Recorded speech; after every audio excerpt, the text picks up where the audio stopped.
Welcome, everyone. Thanks so much for being here. Welcome to Sit Heads Meditation Club. My name is John, and I help organize this group. Sit Heads is a sitting and social group for people interested in deep meditation practice. I like to call us a serious meditation group for non-serious people. We're just a bunch of nerds who enjoy the craft of meditation. We like to do it. We like to talk about it. So that's what we're here to do. Everything we do is free and donation based. And if you want to hang out with us, you can find us at sit-heads.com. sit-heads.com. All right, so with that out of the way, I would like to bring up our wonderful guest for the evening, the esteemed Richard Shankman. Hey, Richard, how's it going?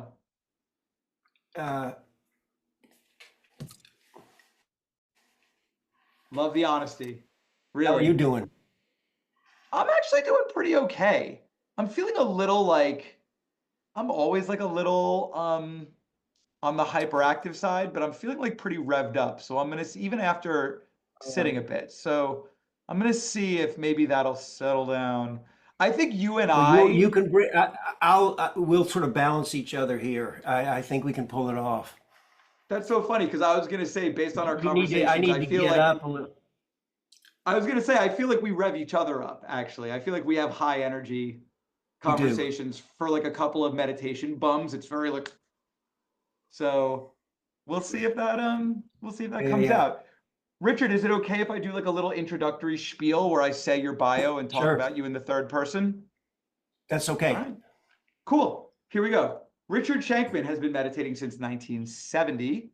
He has done a truly gargantuan amount of retreat. Last time I was talking with him, he was talking about his year that he did of silent retreat at the Forest Refuge in Massachusetts.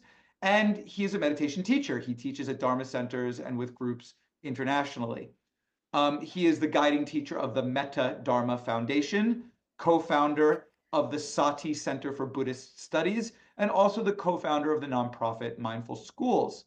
Um, Richard practices and teaches meditation that integrates compassion, mindfulness, concentration, and insight as one path of practice. If you pick up his fantastic book, The Art and Skill of Buddhist Meditation, you'll get a sense of his quite unique and holistic approach, where it really does sit at like the intersection of samatha practice or concentration practice, vipassana or insight practice, and metta practice in a way where it really is like very blended together, like a true, in my view, like a samatha vipassana practice, samatha vipassana metta practice. He also wrote, along with The Art and Skill of Buddhist Meditation, he also wrote The Experience of Samadhi, which is more of like a hardcore journey into the world of deeper concentration states. Would you say that's right, Richard? Am I characterizing it fairly? Good enough. All right, I'll take it. Sounds like you'll take it. All right, in the Zoom chat is Richard's website if you want to check it out.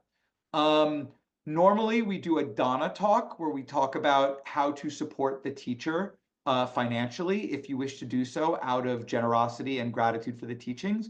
Richard actually said he doesn't feel like it. He said that all Dana should be sent to sit heads instead, which was his form of Dana. And I was thinking about it, and it's like, you know what? Money is great, but if you really want to offer Dana to Richard by offering Dana to sit heads, why don't you do it this way? If you hang out in meditation circles online or like Dharma circles online, and there's an opportunity to just mention sit heads and post the link to our website, just do that. That's the biggest dana that you can give us, is just let people know about us. Or if you hang out more in person with meditators and yogis and there's someone in your life that you think might be sit heads curious, tell them about it and give them the link. That is the most generous dana that you could offer to sit heads. And Richard, thank you for your generous dana of just redirecting it back to us. That was very nice of you. Okay, so you and I will have a chat for a little bit, and hopefully that'll sort of provide some fruitful material for the Q&A, and then we'll open it up to Q&A. Sound all right?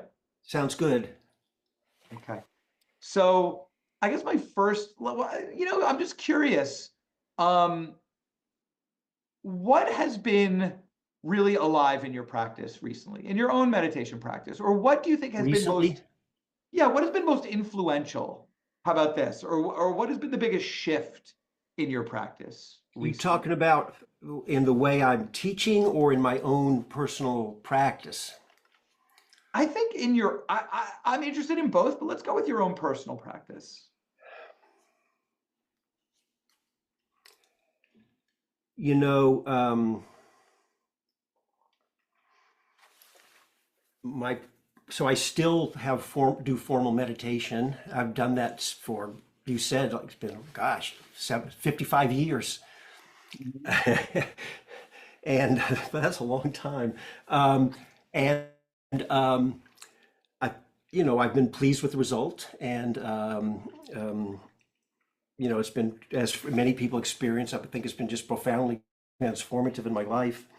So I still have a daily practice, and but really my practice has gotten very, in most ways, it's gotten more simple in that as I move about in my life during my day, you know, either my heart is open or it's closed.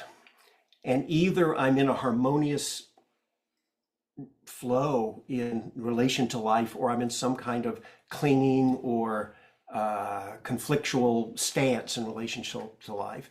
And so, as anybody's meditated knows, it's not that you never space out, but it gets better and better, right? And so what's happening just automatically more and more. And so my practice now is getting, what's happening when my heart's closed off, open the heart.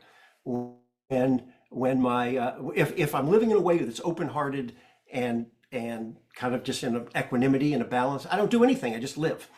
And when I notice the heart close off, open the heart. When I notice I'm in some kind of reactivity, let go. That's really what my practice, I think, is more like in daily life.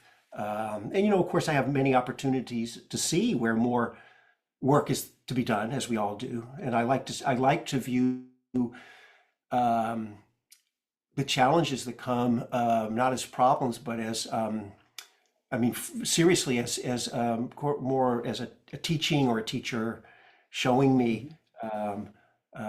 Because I like to stay. I'd like to stay in touch. I hope we all do, with what our intentions are as Dharma practitioners.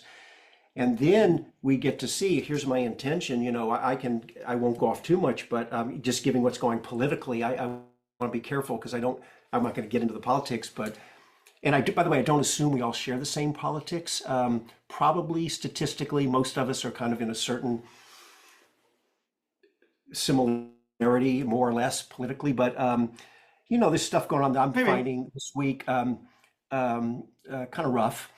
And so that's an example then of, what do you do then if you're like me and you have an intention and aspiration to live in a way where your heart never closes off? Um, how do you work with that then if you want to really hold that?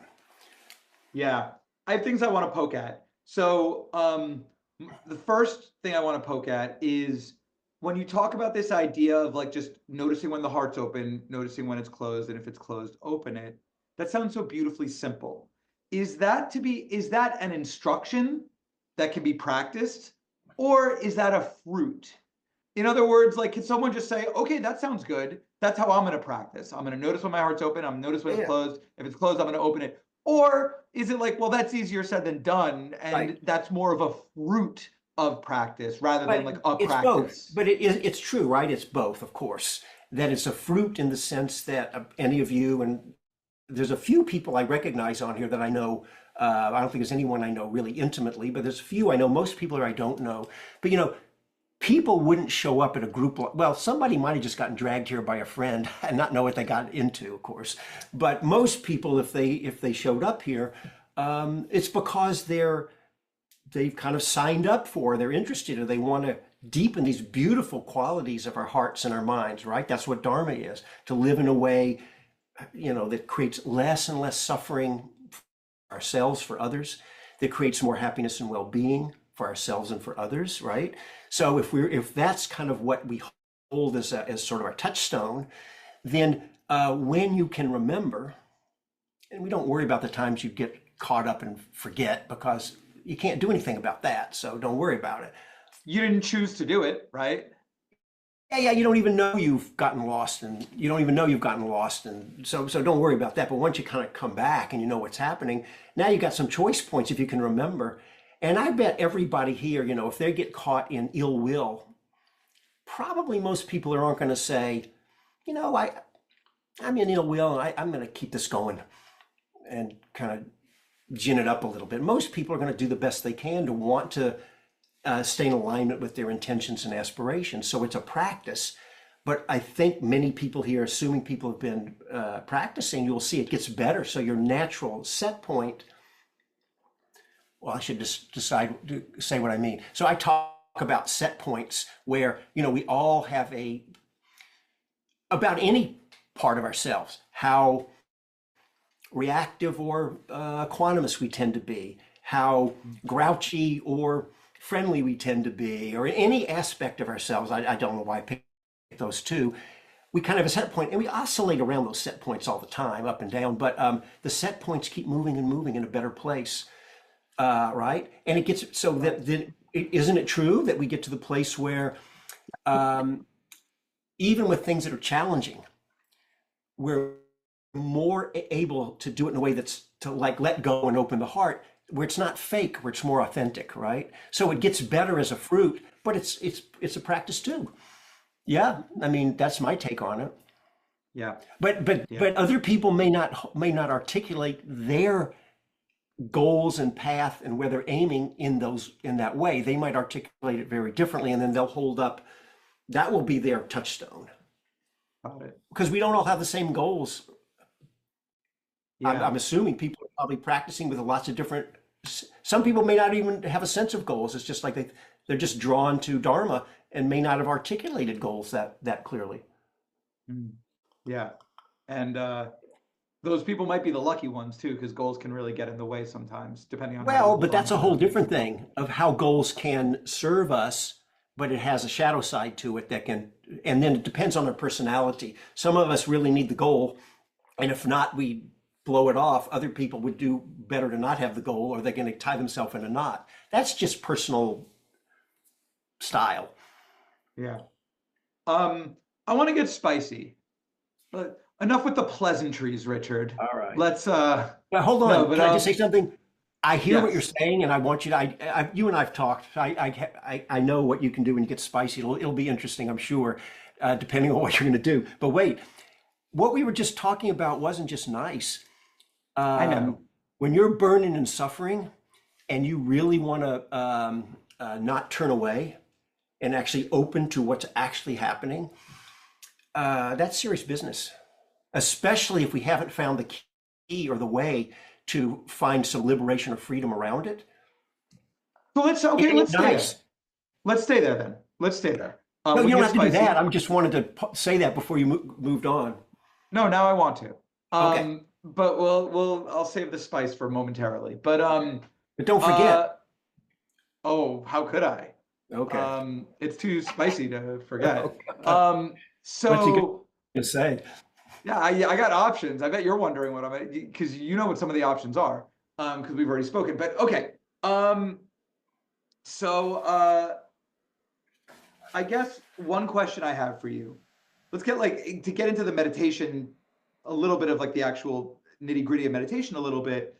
You're talking a lot like a Theravadan insight teacher right now, right? I'm not saying you are one, but I'm saying that like this description of essentially, you're describing how one essentially uses mindfulness, awareness, and practices around the heart to avoid clinging, grasping, resistance, aversion, ill will, right? Like this is classic core mindfulness centric early Buddhism, right? And so, but then when I read your stuff, it is like more like when I read the art and skill of Buddhist meditation, the core, I think, is samadhi, right? Like you kind of have people, if I remember correctly, I have to confess, I haven't read it super recently, but my memory is still fairly fresh. your style of practice is to be with an object like the breath, for instance. That's not the only option object you give, but it might be a scan, but it might be a mantra, but it's an object.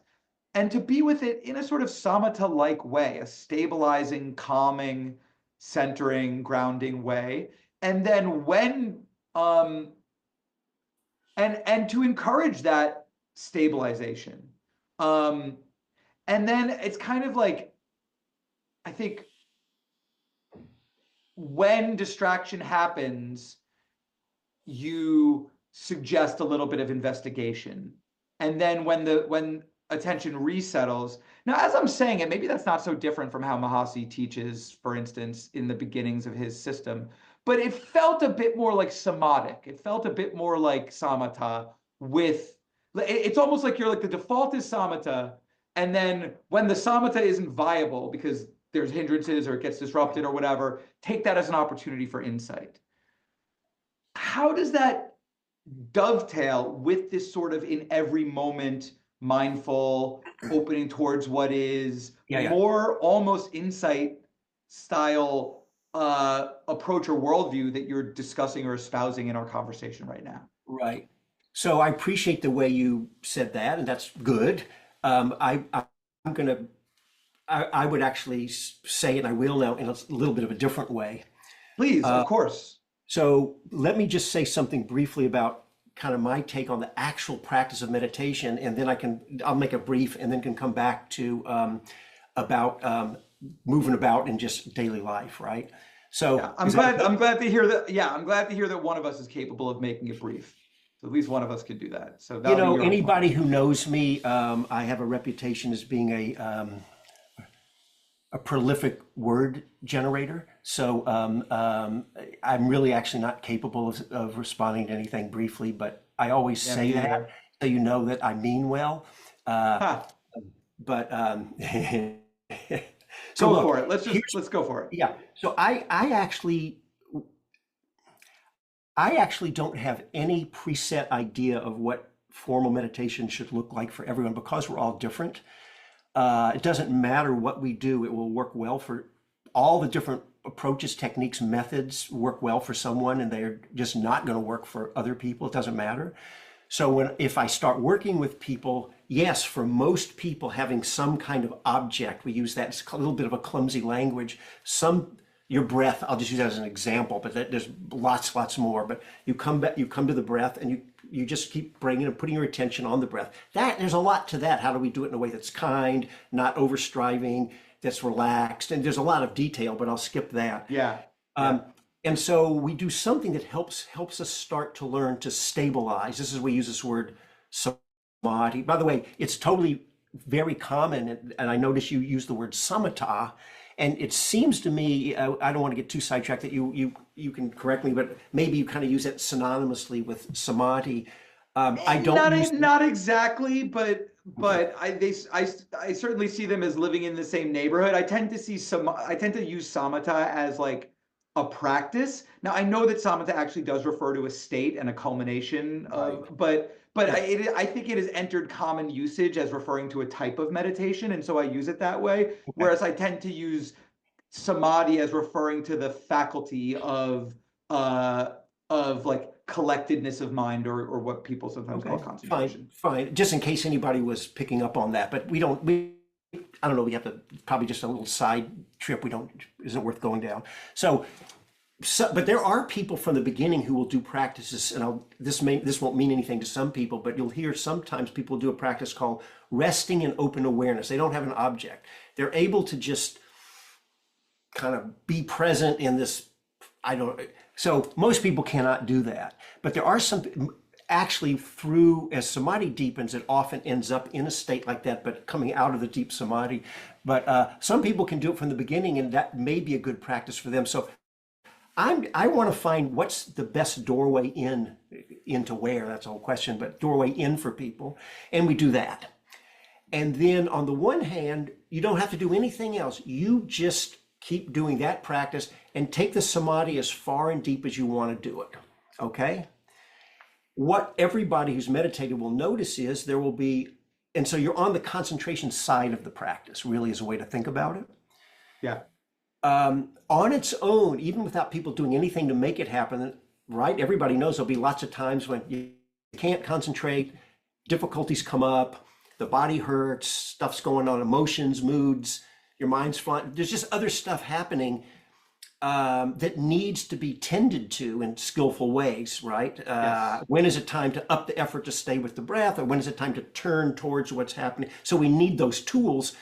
You just find yourself on the insight side of the practice is the way I talk about it. You need to be able to work because that's what's actually happening in the present moment. And then we do what's needed then. Then when it settles out, you just want to break, or it settles out, or you can concentrate again. Now you're back on the concentration side of the practice. And so actually the way practice works in the way I do, which does put an emphasis on the samadhi side, you actually get all of these different ways on its own. Lots of times you're on in all the various ways that insight is taught. You have to have all that. You have to bring the mindfulness in. You need to bring all the qualities of the heart in for the times we're beating ourselves up and we're suffering, and you can't find when you need kindness and empathy and compassion, and you need the tools to keep deepening the samadhi. So all of these kind of happen on their own, and as we learn more, we know how to choose to direct one way or the other also. Because sometimes we'll make a choice point, and that's fine too. Whether we're more on the insight side, the samadhi side, the heart quality side. So the way I think about it is one of the skills is learning to let the present moment teach us.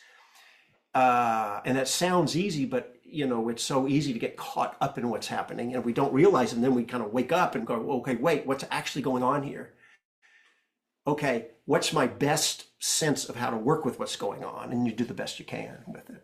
So, and it's a great mystery how the spiritual path unfolds. This gets into a whole nother thing. So I just want to notice what's happening with people, and then what's most wise and skillful to help people. But what happens is it gets a little more complex, because depending on where people want to aim, I might help people aim in different ways with their practice. Different traditions. This is kind of can open a can of worms. I don't really mean to, but some people might be thinking, well, wait a minute. That my tradition says this is what the goal is or should be. Mm-hmm. And I'm saying something different.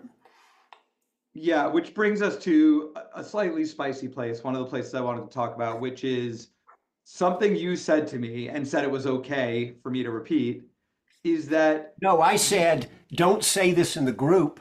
I'm not sure what you're going to say. And you said, I'd like to. And then I said, okay. Wait, really? Is that how it went? Yeah, because everybody's going to get all triggered off. Well, the past is a memory, right? Who's to say? Right. Who's to say what happened? There's only the now. No, but one thing that you said was that along that line of like different traditions, sometimes holding their views quite tightly, sometimes, is that you actually don't even really strictly consider yourself Buddhist, and that is a relatively recent change, that you spent really decades identifying as Buddhist and Right. living in that place. Could you talk about that? Like, why don't you consider Sure. yourself Buddhist anymore? Does that mean that you think that Buddhism kind of doesn't have the juice, doesn't have the sauce It's after got the all? juice. Okay. It's got Yeah, the juice. talk to us about that. But people can see why this is kind of could be because so look, I've been in this world for a lot of decades. For most of this time, I identified as a Buddhist. That was the tradition and the pathway that served a particular flavor of Buddhism. Of course, Buddhism, there's many flavors, and there's a lot beyond Buddhism too in other traditions that are also, so it's a big world. So I had my tradition, but Buddhism is actually a tradition in all its forms that transcends itself. I'm not making any claims for myself or anything, but as the practice has become more alive, and it's something very experiential. It's not a concept. It's not a tradition. It's not a technique. It's not a method. There's just the actual lived experience of your own being and what that is. Where is Buddhism in that? So my own experience, I don't, now I will say this, I know people that as their practice has deepened, the tradition in all its forms, the texts, the suttas, the practices have become more alive for them. That's great. For me, it happened, it all just dropped away. So I don't actually think so I'm saying it because I want to give an honest answer. Now, in my groups that I run, I still stay very grounded in the tradition. I think we all should probably have some, I say tradition way that we're steeped in deeply, and we go far with it. But then it's sort of like my son is he's in high school, but he's a pretty good for a high school kid. He's a jazz trombone player, and he's pretty good. And what he told me was, because he would do all this working with scales and chord structures and modes and all this stuff. And then he says you get to a point where you use all that, and then at some point that's just gone, and it's just all feeling coming forth, and it's not, you don't map it onto a structure. So I want to be careful. I'm not saying the tradition can't teach me anything. I don't want to be, it's not hubris. I don't want to be arrogant like that. But, you know, I've been doing this a long time, and it just changed everything. Everything fell away. And you get to a point, and people, it's not just me, people can get to a point in their practice where you become profoundly emptied out, can be the feeling. Well, where's Buddhism in that? You kind of lose yourself. You can also get profoundly filled and kind of with some amazing things. It can feel like that to some people, a lot of things. So there's no Buddhism in there. It's just the raw awakening of the mystery of your being kind of a thing. I don't know, I'm being a little clumsy in how to speak about it. So I found out that, so I found myself just, so right now there's a Buddha statue. See how I'm pointing to it right there? Yeah. I love that statue. I've had it for many, many years. I only put it up because my wife said I should put it up there, and you know, make the Buddhists comfortable, put them at ease. Yeah, but you know, for myself, you know, it's just,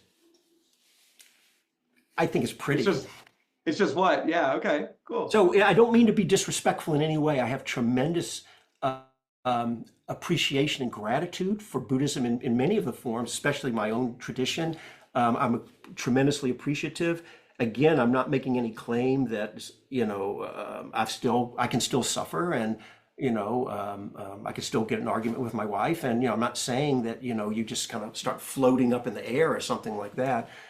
So it's both, right? It becomes transcendent, and we still are you're just regular old self. They're sort of both true. I don't know. I'm sort of, it's hard is this making any sense? It does. It does. I'm curious also about the extent to which, when you say, well, I'm not necessarily Buddhist anymore, it's not just about the idea, because what I hear you talking about now, to be perhaps a bit reductive, is about the idea that Buddhism is sort of Buddhism as a concept needs to be will transcend itself, and that as like a sort of a scaffolding around the practice. I don't even know as a concept. It's you know, all traditions have this. There's a saying from, I can't remember who, one of these Soto Zen teachers, I can't remember, from way back. He says, if you see this is a Zen thing, if you see the Buddha in the road, kill him. And I used to think, well, geez, what's with that? But then you get what he's talking about is you want to go past clinging or holding on, use the forms, but realize they're there to help us. But then there's something becomes just pure. There's just the pure, I don't know, it's a weird, the isness of your being and so I'm not busy not being a Buddhist. I never really think about it. So I think it came up in our conversation. So if you ask me, I want to not be weird about it and just answer. Yeah. Fair enough. Are you also incorporating practices, influences from other traditions or modalities outside of Buddhism? And is that a part of this transcendence of Buddhism as well for you on your journey? Yes. What I would say is this, I don't have a so this gets into an interesting topic that so I want to preface, you can tell I'm prefacing all the things that I'm worried might be a little reactive for people. So there's two kind of ways. This is a crude, rough way to divide it, but I think it'll get the idea across. One way is we have a tradition that it's pointing towards the goal, like in Theravada Buddhism, Pali Buddhism, it's sort of like what they call the deathless, it's Nibbana or Nirvana, is Pali or Sanskrit, Nibbana or Nirvana.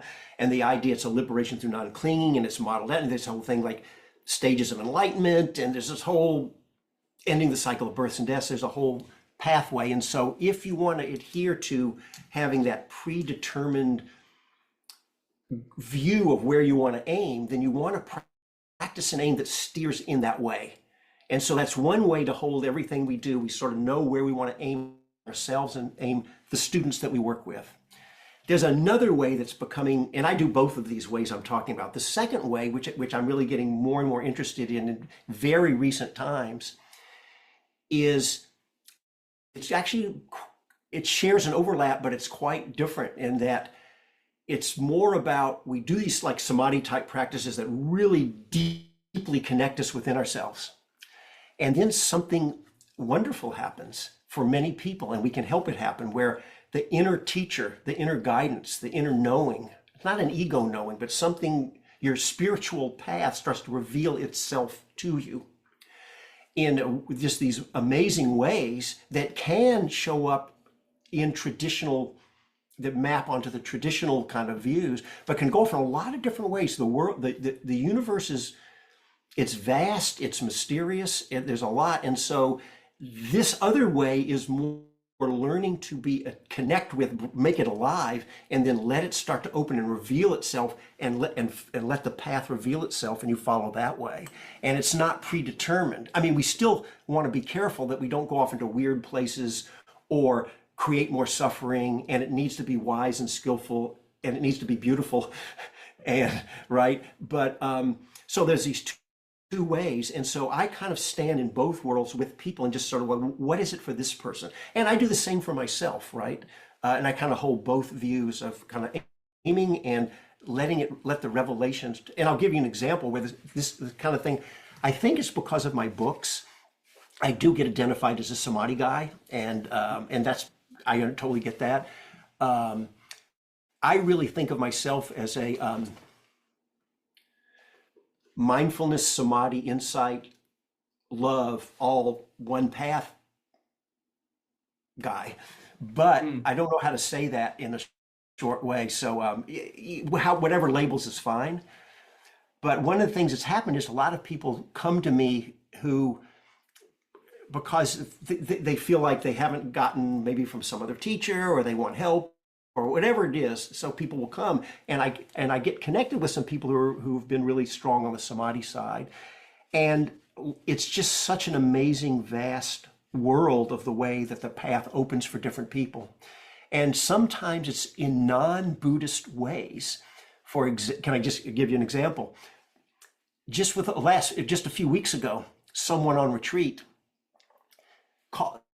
that I work with called me from the retreat. She was being respectful of the teachers there, but had worked it out. They were okay. She liked to work with me, and called me up.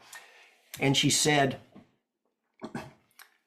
this was her words, "A shaft of divine light has entered my body." That's what she said.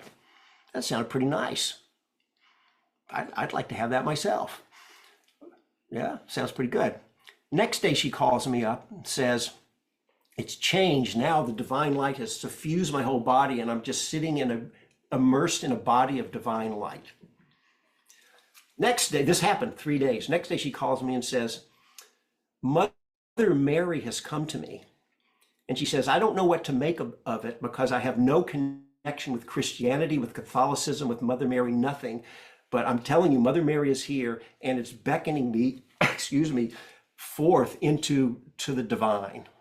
Okay. Now, something's drawing her. When she went and talked, I'm about to say something, but don't take it as a criticism for the teacher she was with. They kind of, in her words, she felt kind of invalidated about that, and because they were teaching within a particular tradition that had a certain way, which is totally fine to do that. That's what they were doing. That's their system, right? So I get that and I respect that.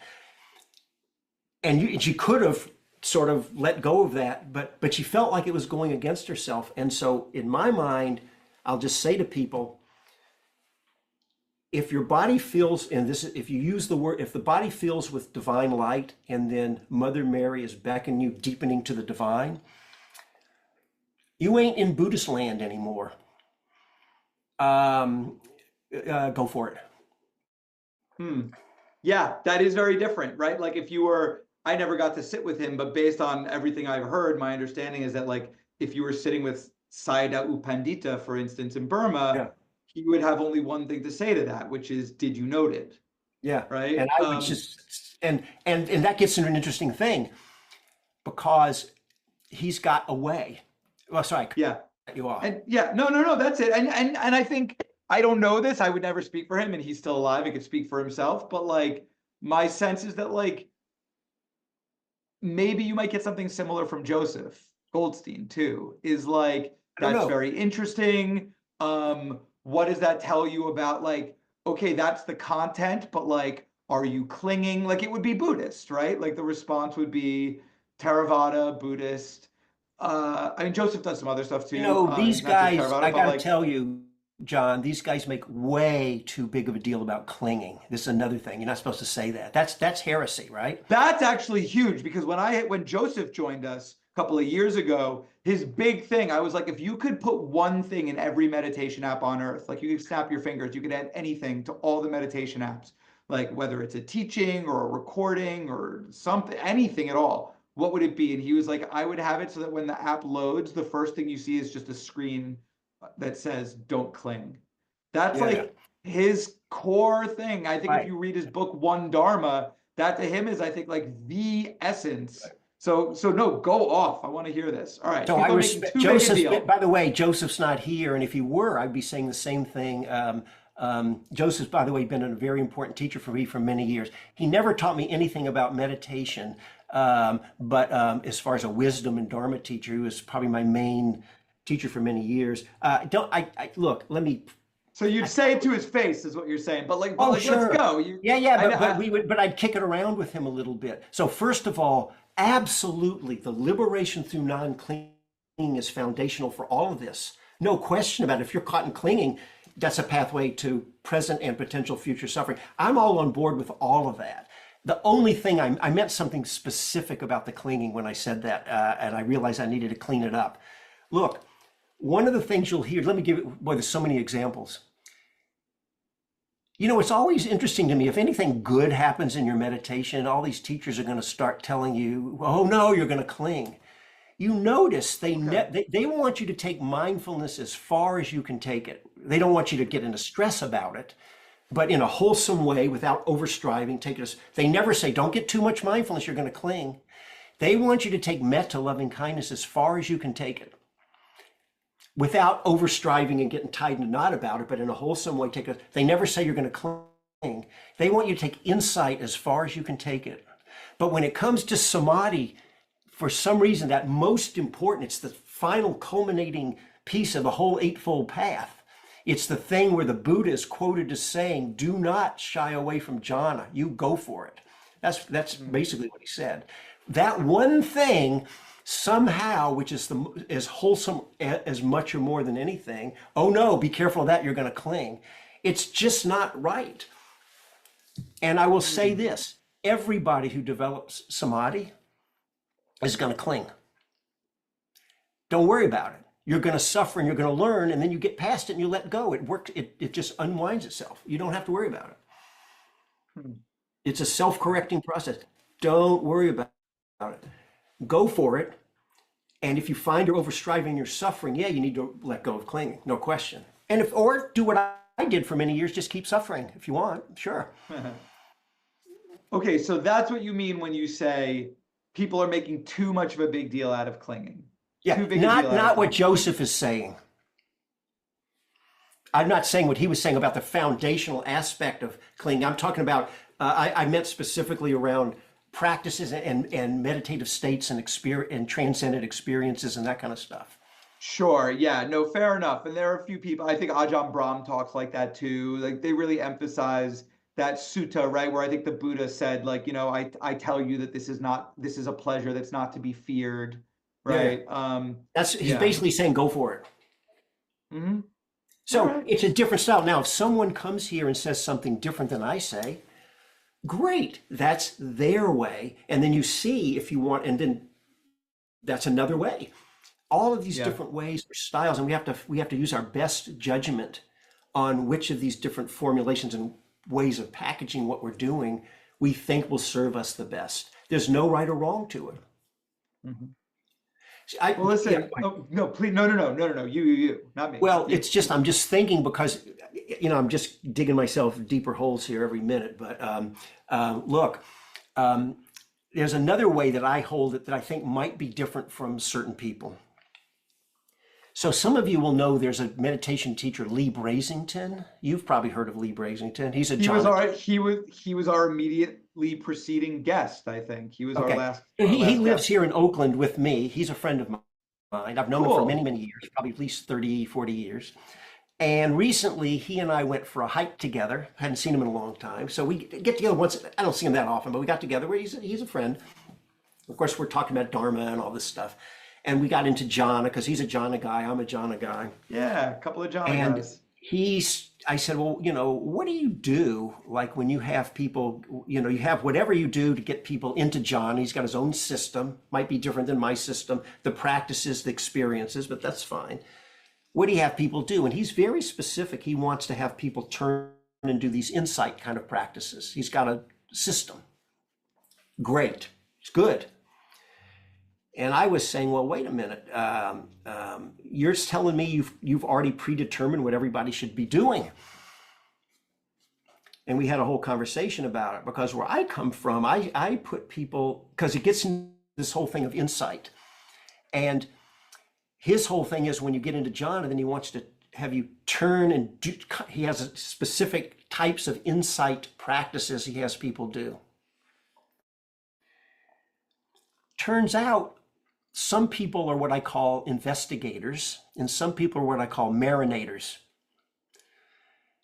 The investigators are more naturally drawn, whether they're in deeper samadhi or not, towards the insight type of practice.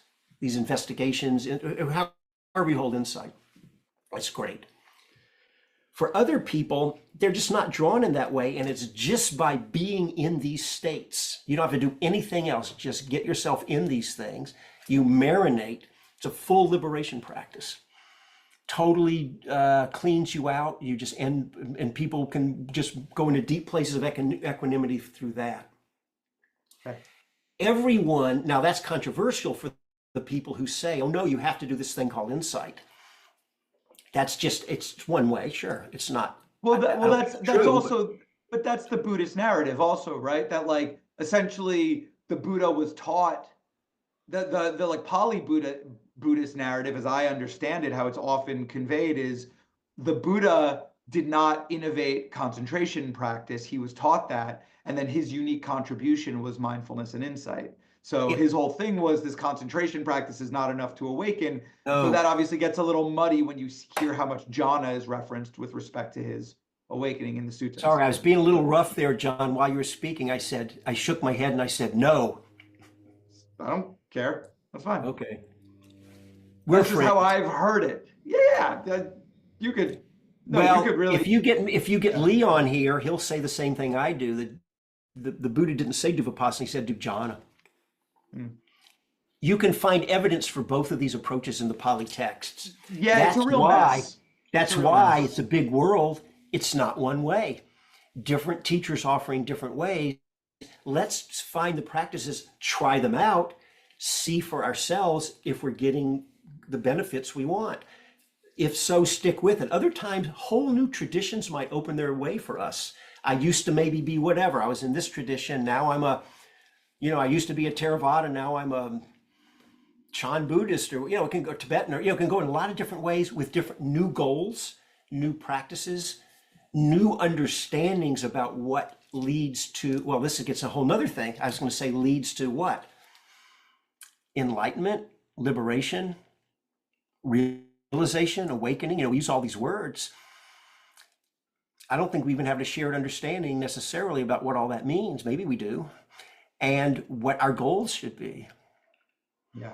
We kick all these Yeah. words around, and maybe we're all aiming to, because to me, I happen to use, liberation, awakening, and I'm sorry, and what are those words I just, realization, awakening, and enlightenment. Personally, I use them synonymously. Other people may not.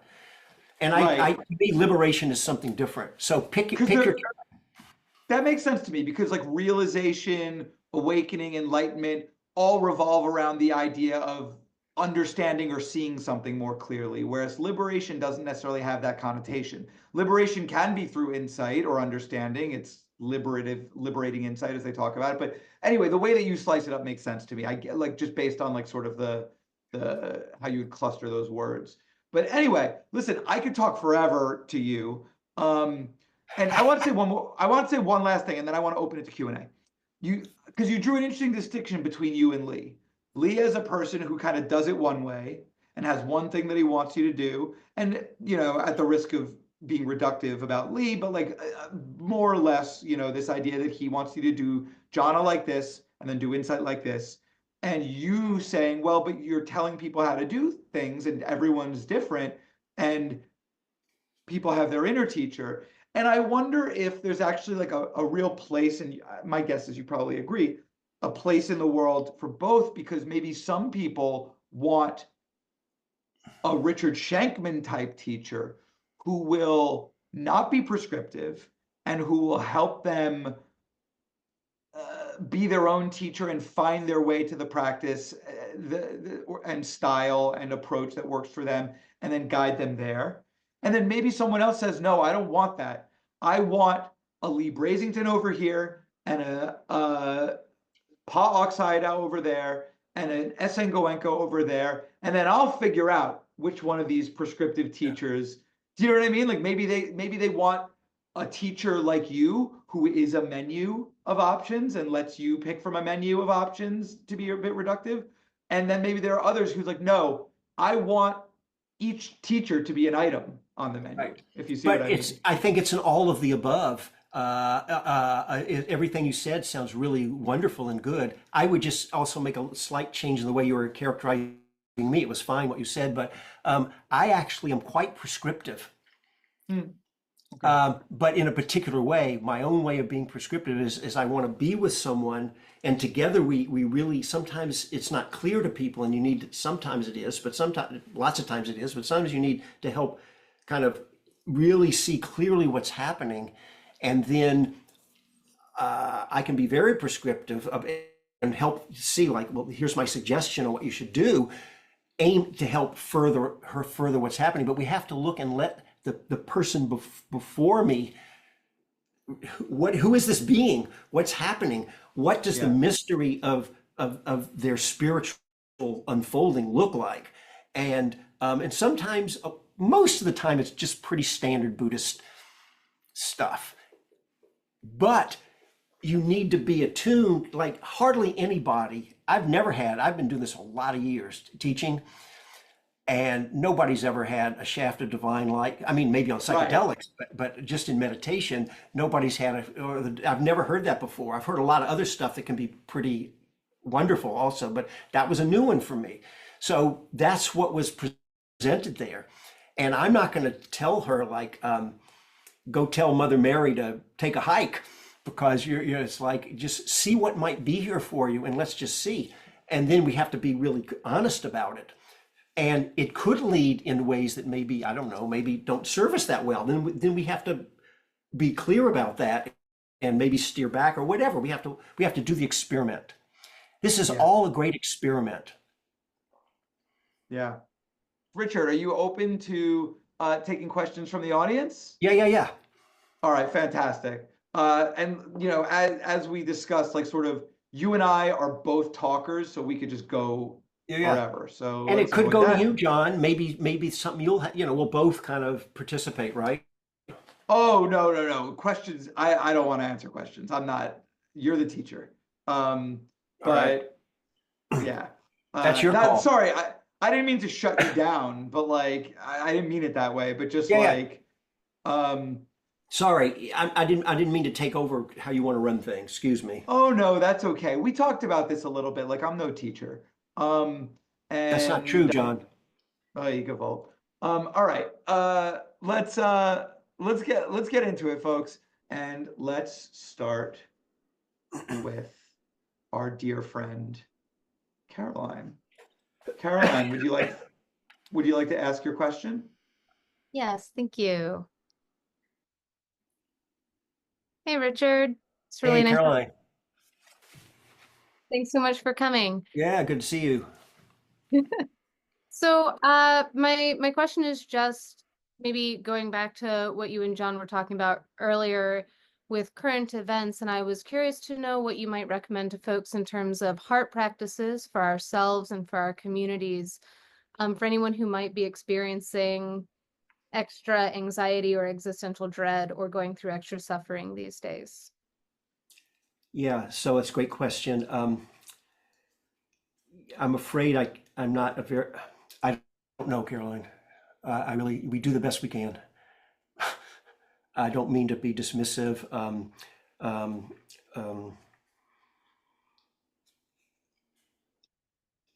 Look, as with, I'll just tell you, I've had experiences, plenty of them, where I've, in that particular state, I was in a state where I was in this just immeasurable love for all beings, and I wasn't capable of anything but love. I've experienced that before.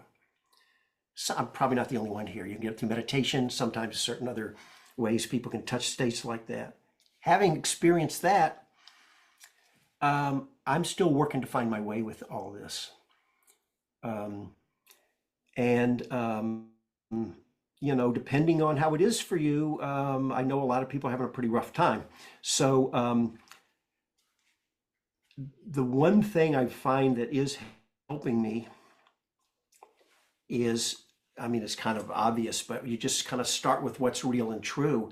And can I just be with this? Like sometimes I get, you can get reactive and you're kind of a hard time. And if I can just stop for a second, just go, okay, what's going on here?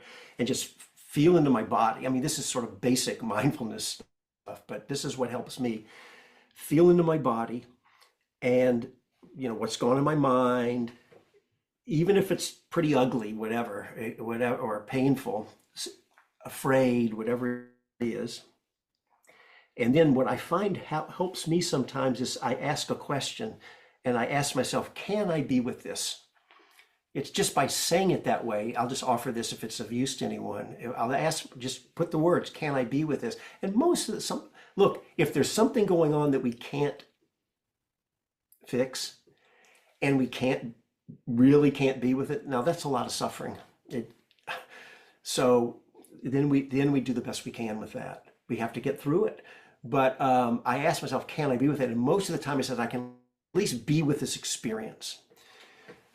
And then I can find a way to move forward, given certain,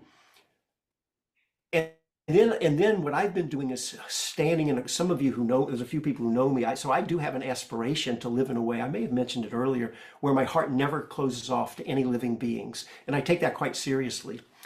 And so what I do then, if you're getting reactivity, all bets are off. But if you can stop and really know what's happening, then what I do is I ask, can I be with it? And many times that helps. And it doesn't change it from being unpleasant to pleasant, but I can hold it. So I'm not afraid of it so much. And then it's another question. It's like it's kind of a koan or a question. I don't have to fall in love with certain people who are in the public news all the time. I'm not going to fall in love. What would it look like if my heart didn't close off and I didn't lose connection to the humanity of the other? It doesn't mean people don't have to be stopped from what they're doing or any of that kind of stuff. But it's a question, is there such a thing where just to not close off and lose the humanity of the other? And, I get mixed results with that, but that's kind of the edge where I work. I kind of stand in these questions and at least it's opening to the intention and it kind of can help soften. But I haven't found the magic way. Maybe you need to get one of these, I don't know, Rinpoches in here might be better at it than me. I don't know, Carol. It's hard. My son said to me, well, Dad, empires have risen and fallen away, whole empires, and we don't even know that they existed. So you want to hold it in perspective. And I just said to him, if you have to reflect that whole empires have come and gone in order to be okay, you're in trouble. Because we want to have the big view, the transcendent view, and that's available to us. And in that way, you can it's kind of a weird thing to say, well, nothing really matters. It's but it's sort of seeing, we don't get too caught up in it. But this is our world, and we are in this together. And so at the same time, everything matters. They're sort of both true, the big picture and the immediacy. So I don't know, maybe, you're a metta person, maybe I'm not sure how this is set up. I don't know. John, I don't know, to ask the question. Have you been able to manage this? If you can't do it, the rest of us, I don't know what we're going to do, Caroline. My practice right now, well, that I'm doing Zen right now, but I recently learned the 6 realms compassion practice, which was already pretty similar to the way that I was practicing metta. And it's, when I'm the one suffering, the heart practice turns towards myself and sort of being more of a balm that way. And in the tradition that I'm practicing, there's a visualization practice called Nanso no Ho. And that's like a gradual relaxation that can be very psychologically and physically healing. And then the other thing that I, in daily life, remind myself is that everybody basically wants the same thing: to be happy and to be healthy and to be safe and live with ease. They might go about it in the most disastrous kinds of ways and leave all kinds of destruction in their wake, but that's what they're going for. So remembering that everyone is sort of suffering, and I think that's to your point of Right.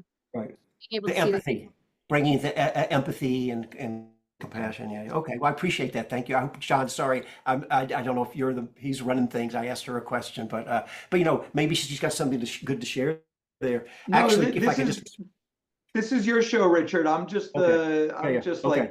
keeping things tidy. No, do your thing. This is great. Anyway, I appreciate that, and what it brings up for me is sort of I'm thinking, because what you're talking about is bringing compassion, empathy, all those heart qualities towards yourself, towards others, and all of that, and then the other side of it, which is kind of more where I think I've been emphasized, and we kind of need all these tools, I guess.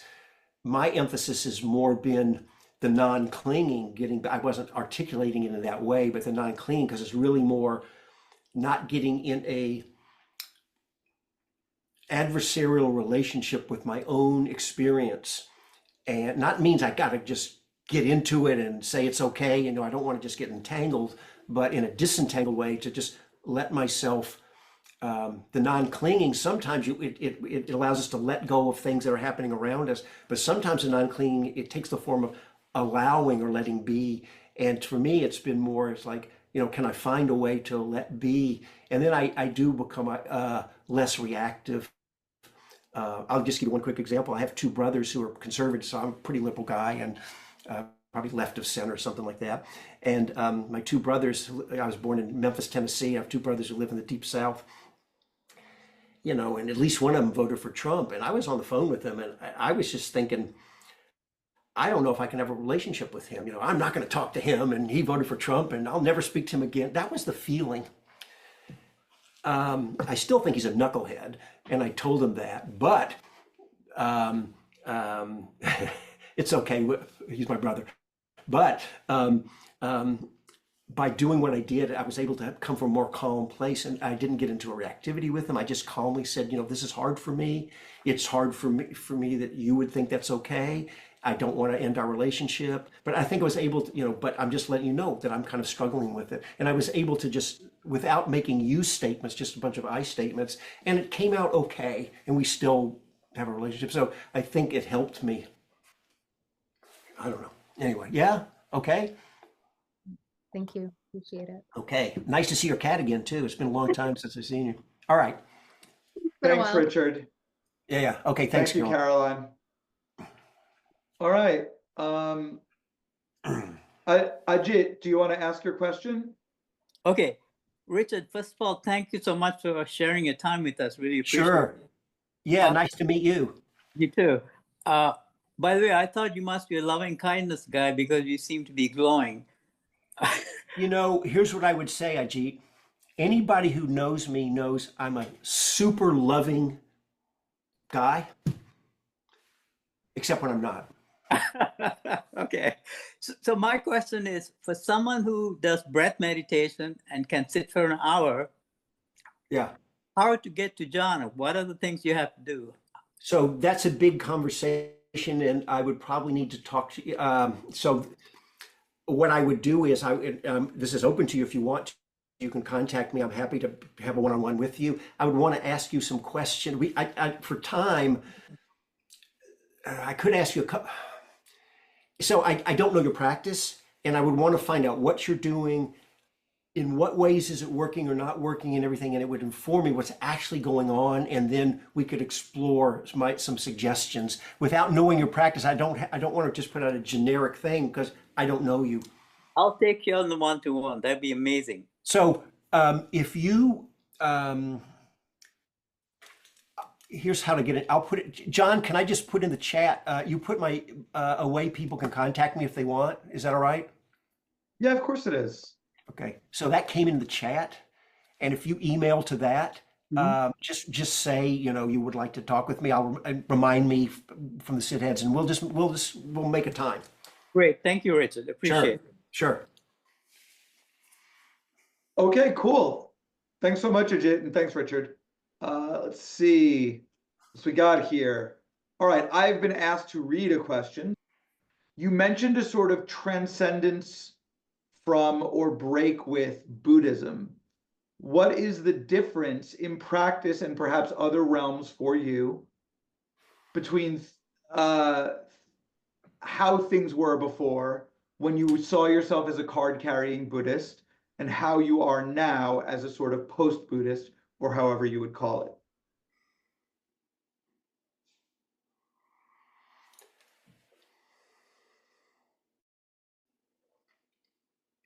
I'm pausing because people can feel funny about talking about their selves or their own practice. It can be kind of weird. It shouldn't be that way. And I'm noticing that I'm processing that as I'm speaking. I'm noticing that I'm going back and forth between two possible ways to respond. One is to give some bland, generic answer that doesn't actually say anything specific about my own experience, or to just really give a straight answer. I know which one I want to hear. So this feels risky to me. Take a second, Richard, and decide what you want to do. There's really, So I'll just, look, I'm going to tell you yeah, sure, I'll say something. Remember, I've been doing, look, I consider myself of average natural ability. And what I'm about to say, lots of people have experienced, nothing special at all. I don't know how to describe, so it used to be for me, here's what happened. It used to be for me that, it took time, over time, I think I was kind of slow, but over the years, I got to a point where I could get into these deeper and deeper samadhi states. I was always kind of a samadhi practitioner, even in the early days. And I got to the point where I could, in the actual meditation itself, it was pretty good. Let me say that. If it's a big thing, what do you mean? That's a whole thing of all the ways the experiences of samadhi can be. It's a vast world. In fact, I'll come back to it in a second. If you know, there's a list in the Pali Suttas of the 4 imponderables. I don't know how many people know that, but let me just tell you, you'll see there's a reason why. So imponderables is a thing where the Buddha is quoted as saying, don't try to figure this out. You can't figure it out. And if you did, it would kind of blow your mind if you even tried. One of them was, how did existence itself even begin and come into existence? That's an imponderable. You didn't get that. The mind of a Buddha is considered an imponderable. The intricacies of karma is an imponderable. If you believe the traditional cosmology of countless lifetimes and the weave of all the interaction, just don't try to figure it out. The fourth is the range of experiences possible in jhana. That's an imponderable also. This actually, I will answer, I won't forget to come back to what I was answering. This is the exact reason why I've gotten so open about what's possible in spirituality. I'm very much in alignment with, let me say this, Buddhism is in all its forms is a complete path. Absolutely complete path. But think of it like a pie, and you're at the center. If you want to go out to the edge, it's like a wedge of pie. But that's Buddhism, complete, beautiful. There's all the rest of the ways to take you out to that edge. And experientially, one of the things that can happen is it starts to change and go, it's just mysterious. It's just amazing what can happen, open up in ways. And so in my case, I'm different than some of your Buddhist teachers might be saying, well, that's Shankman, that's not right. You in fact need to practice in a particular way.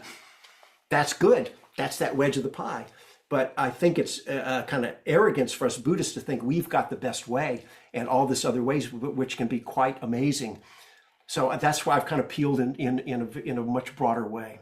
So it used to be, anyway, I got into that because I started saying get into samadhi. I could have a lot of these samadhi experiences when I meditate. And then when I would come out, I would live life and whatever. Then it changed over the years. It got to the point where the samadhi states were carrying through on their own through daily life. And it was less distinction between being in, lots of people feel, if for any of you who've been on retreats, maybe you can do it in daily life, but you can get to places when you're walking around the retreat, you've been meditating so intensively for a few days that you're just being deep in just carries throughout your day. Any of you been on retreats, you know the feeling, right? It carries through your day like that. And without you even trying to do anything, just immersed. So it started being like that in my daily life more and more. Now I kept the daily practice up, did retreats, did all that. I thought, well, this is great. This is good. And I thought this is what it's going to be. It was great. This is the part that's a little risky because I want to be clear. I'm not making any great claim that many people, I'm not claiming anything about myself, but this is the first time I've ever answered this honestly. I usually BS around. Then what happened for me, he asked the question, I'm just going to take a risk and it'll let the cards fall as they will. Then not that many years ago, maybe less than 7 or 8 years ago, I noticed it had changed, and I don't know how to describe this, but it went beyond the samadhi, and it's got me in a place of I would call it being emptied out. What's that? I don't know how to describe it, but just being really emptied out, and there's just nothing there. In a bad way or in a in a really in a good way. Okay. It's good. Yeah, not in a bad. So I realized saying empty, I just don't know. I'm not very articulate about this. I'm just going to leave it. It's like, it's the best words I know, but I know people, what the heck is that? And that's weird. And I don't know, but just being very emptied out. And that was carrying. And then I thought, okay, that was good. And then one thing that kind of influenced me was, this is going to be a little weird, but I started doing some other, I'm an older guy, I'm 72, and back in the late 60s and early 70s, everybody was doing all the psychedelics and stuff back then. And I started meditating in 1970, and then I just dropped all that stuff. Only just a few years ago, I've been a little bit, this stuff, it's going to sound weird, it's not for everyone, but a little bit I've come back to some of that. And in addition to be emptied out, I think the effect that some of these other things have had is it's like now I've become more filled up. In a way, it's hard to describe it as something kind of, actually an image just popped in my head about it. So when I was a kid, I was an amateur ham radio operator. I still have my license to this day. My son and I have a little station, just a father-son thing. I'm not into it that much. But if you know anything about ham radio, sometimes you get on a certain frequency band and there's a lot of static. You just hear this hissing sound. You can't hear any signals. They say the band is noisy. When that quiets out, you get emptied out of the noise. Then you can hear signals from around the world, very faint, coming in clear. Something emerges out of the stillness. It's like that. But I don't know how to describe it. And many people find in their practice, without making any great claim, many people find that as the practice matures, that you're both something kind of, transcendence, a funny word, but something kind of, I wish I was more articulate. You're sort of this transcendent experience, and you're still just your same old, just as foolish as you've always been. They're kind of both there. It's hard to explain. Mm. So that's No, the answer of my own experience. I think that was as articulate as one can be when talking about, Yeah. right? It's like trying to describe the taste of a grape to someone who hasn't had one. Like, what are you gonna do, right? I really appreciate the vulnerability and openness and willingness to share something that seems like it might be not the easiest to share for whatever reason. And Well, I'm grateful that you were. I don't know if it's wise and skillful to talk like that about oneself. I do have these conversations in private with people who also share their experiences, but you don't tend to do that in public. It's certainly more conservative not to, but I appreciate that you were willing to sort of go a little further out on the ice, I appreciate that a lot. So, excuse me. Are there any other questions? So I hope that satisfied the questioner who asked me to relay that question. Are there any other questions, including second questions for Richard? Stephen, would you like to ask your question?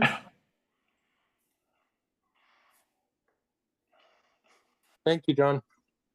Hi, Richard. Thanks for being with us. Stephen. Hello, Ram Dass. Yeah, you identified it. Most people are like, "Who's that bearded guy?" And then I'm like, "It's Ram Dass." They're like, "I've never seen that picture of Ram Dass." And I was like, "I hadn't either until I got this." I have a question about. So there are a very small number of people who are in the intersection of Buddhism and also psychedelics. Right. And people that walk that, and they're kind of spread out all over the world. And I was wondering if you work with people to help integrate those kinds of experience with, Buddhist frameworks, Buddhist ways of understanding things. Yeah. Is that something you have been working with yourself? Yeah. Well, so I actually have a foot in two worlds. One world, which is where I mostly hang out, is just straight up Dharma, regular meditation. For my own practice, I will say, these psychedelics are not for everybody, no question. They're not necessary at all. You can do everything through meditation for sure. But for some people, if they're interested and if it's appropriate, it can be useful. So yes, I actually do. Won't get into the details now. My interest has been growing a lot. Actually, my wife's a psychedelic guide, so I'm kind of am connected. I'm not a psychedelic guide, but I will tell you this. There's a new thing happening. Oh my God. Okay, so I'm about to say something. I'm going to go ahead and say it. I've never said this in public. This has only been kind of secret. This is risky from a legal point of view. There's a new thing happening of going to work with, I can talk to you more, working with certain medicines, I call them medicines, on say an opening day. And then the rest of a whole week or longer will be a jhana meditation retreat to synthesize these together, pure Dharma. It's a new experiment with experienced meditators who are also experienced with medicines. And so if you want, he's going to call this, I've never, really, I just don't talk like this. I don't know what's going on with me because it's risky. You can see all this stuff's risky. If you want, Stephen, you're welcome to email me, remind me. I'm just, I don't know you, but I'm just taking a chance. We have to be careful legally. about some things, but I can actually tell you some things specifically that are happening, what we're doing. A lot of these, I'll just say one more thing, are more experiments, because I know a lot of people are out there who are in the psychedelic world and there's the Dharma world, and you can do retreats. I don't know if maybe we're not the first people actually will work with the medicines, and then the medicines have done whatever. Now we move fully in just a pure Dharma, pure meditation, and they're in one retreat. So we're kind of doing the experiment to see how it goes. And our first retreat's going to be in May, and we're going to try it out. Email me if you want. Okay. Yeah, that is super exciting. I do know Yeah. Springwash, like Janus, I don't know his last name. Yeah. Waylon. It's Waylon. Waylon. Yeah, Waylon.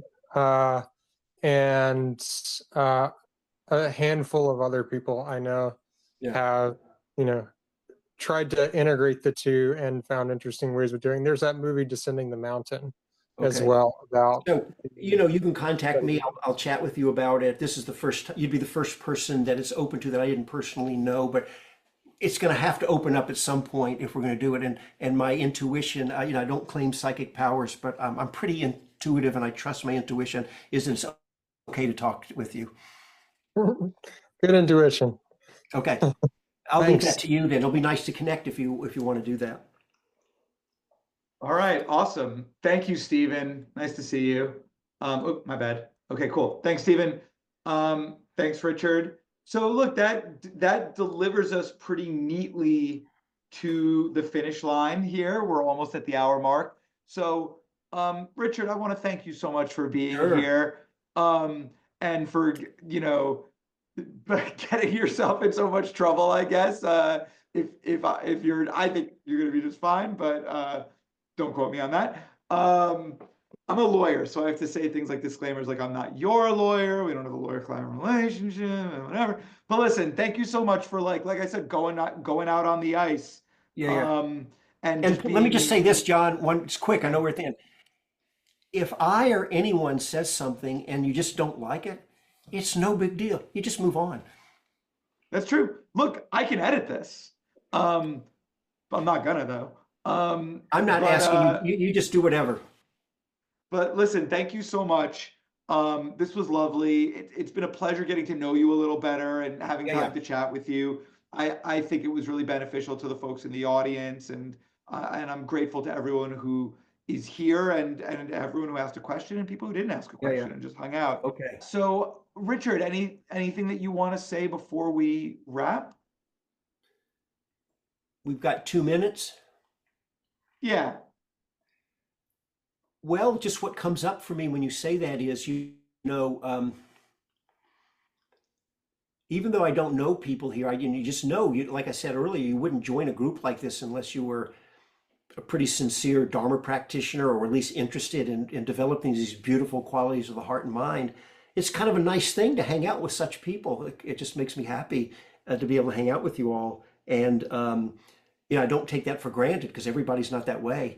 And so just some appreciation, it just goes to show the support that Sangha and community can be, to hang out with like-minded people. So anyway, just being with you kind of just made me feel happy. Plus, I just get to talk a lot. Yeah, which is fun. And we get to listen, which is fun. Yeah. Richard, thanks for saying that. Sure. The feeling's mutual. I like hanging out with you. I think it's fair for me to speak just for the group and say we like hanging out with you. So thanks for hanging out. And to all of you, again, thank you so much for your attention, for your time, for your practice. Please take care of yourself and have a wonderful evening. And I hope to see you soon. Bye. Okay. Thanks a lot.